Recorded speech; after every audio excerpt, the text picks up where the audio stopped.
Have you ever laid in bed at 2 a.m., replaying a conversation from 3 days ago, analyzing every possible meaning behind someone's ha-ha text? Or spent an entire afternoon deciding what to write in an email that should have taken 30 seconds? If that sounds painfully familiar, congratulations. You might be part of the exclusive club of chronic overthinkers.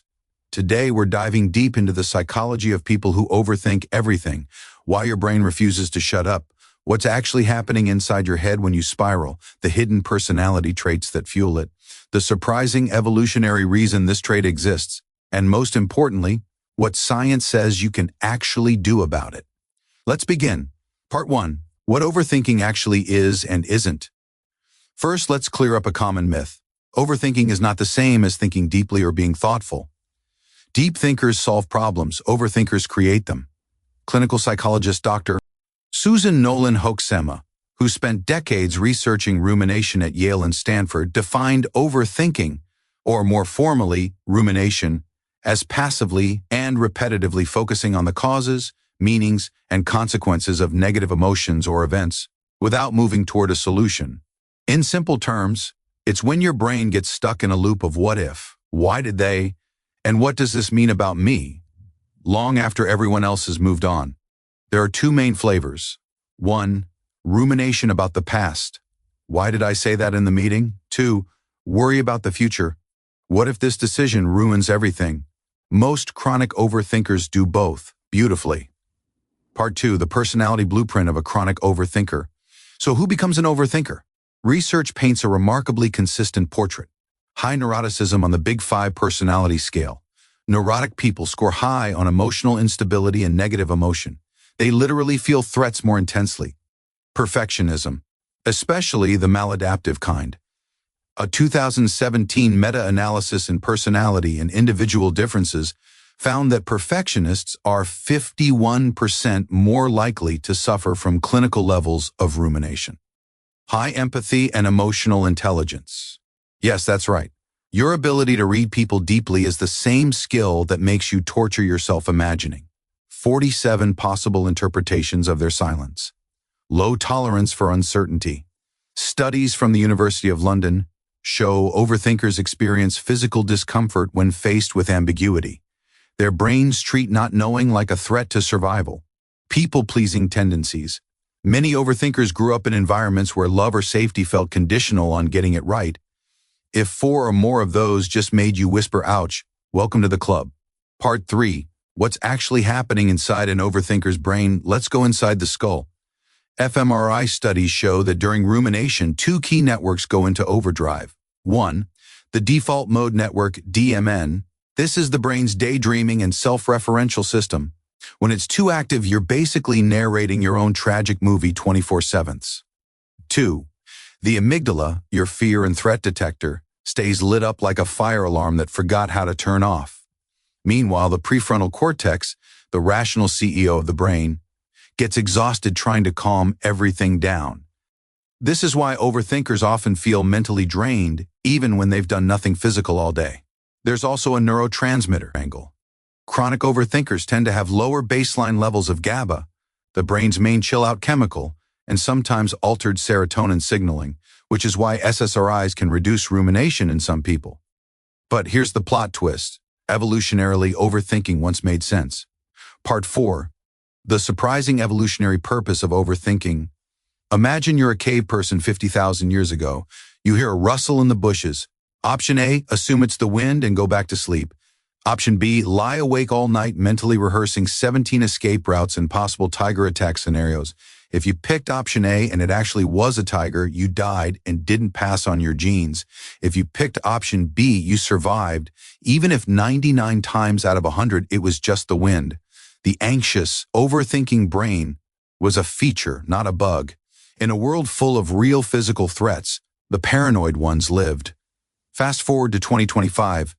There are no tigers, but your brain still treats an unread text message like a predator in the bushes.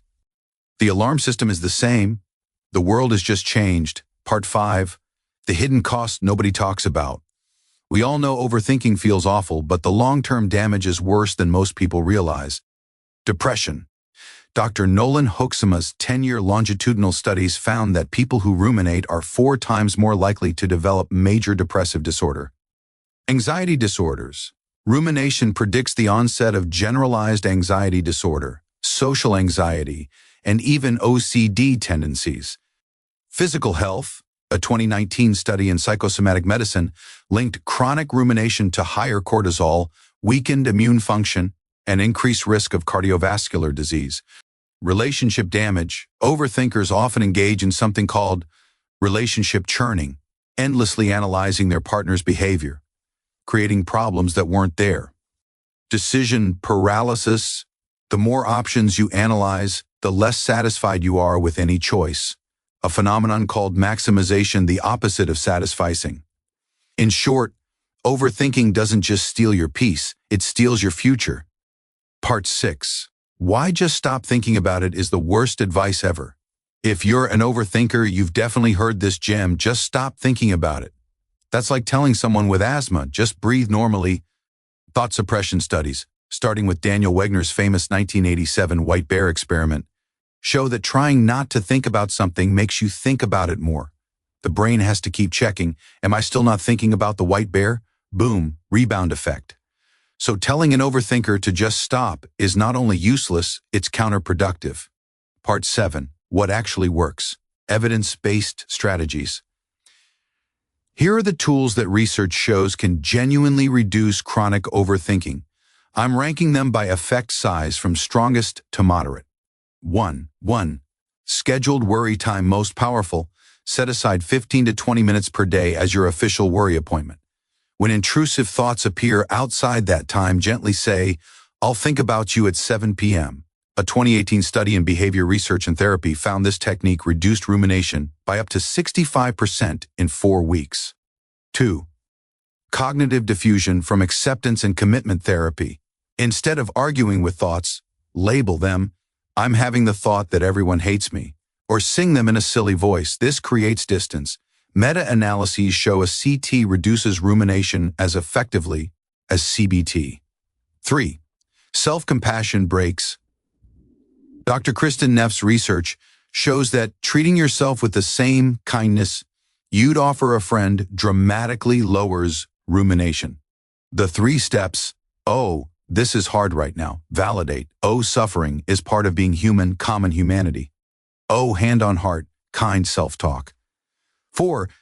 Concrete action. Even tiny ones. Rumination thrives on abstraction.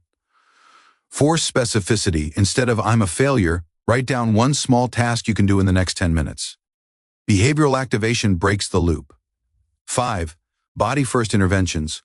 O, progressive muscle relaxation lowers physiological arousal. O, cold exposure resets the vagus nerve. O, intense exercise. A 2021 study in Frontiers in Psychology found that a single 20-minute HIIT session reduced state rumination by 40%. 6. The 90-second rule. Dr. Jill Bolte Taylor. Emotions are chemical events that last about 90 seconds in the body unless you keep feeding them with thoughts. When you feel the spiral starting, set a timer for 90 seconds and just feel the sensation without adding a story. 7. Radical acceptance of uncertainty. Overthinkers hate not knowing. Practice saying out loud, "I accept that I cannot know for sure, and I'm willing to tolerate this discomfort." Exposure to uncertainty is the only way the brain learns it's survivable. Part 8. The one mindset shift that changes everything. Here's the deepest truth most overthinkers never hear. Your thoughts are not threats. They are weather. Clouds pass through the sky of your mind. Some are dark and scary. You don't have to solve every cloud. You just have to let it float by. The goal is not to have a perfectly quiet mind. The goal is to stop believing that every thought requires an emergency meeting. Closing, a letter to the overthinker watching this. If you're still here, chances are your mind has generated at least 12 counterarguments to everything I just said. That's okay. You don't have to believe everything in this video today. You just have to try one small experiment. Pick one strategy, just one, and test it for 7 days. Because here's what I want you to know. The same brain that can imagine 47 ways everything could go wrong is the exact same brain that can imagine 47 ways everything could go right. You just trained it in one direction for years. It can be retrained. You are not broken. You are not too much. You are a highly sensitive instrument living in a world that plays very loud music. And one day, with practice, you'll learn to turn the volume down. Not by smashing the instrument, but by finally learning how to play it beautifully. Thank you for spending these minutes with me. If this helped even a little, do the scariest thing an overthinker can do. Hit the like button before you've analyzed whether it's good enough. And I'll see you, calmer, I hope, in the next one.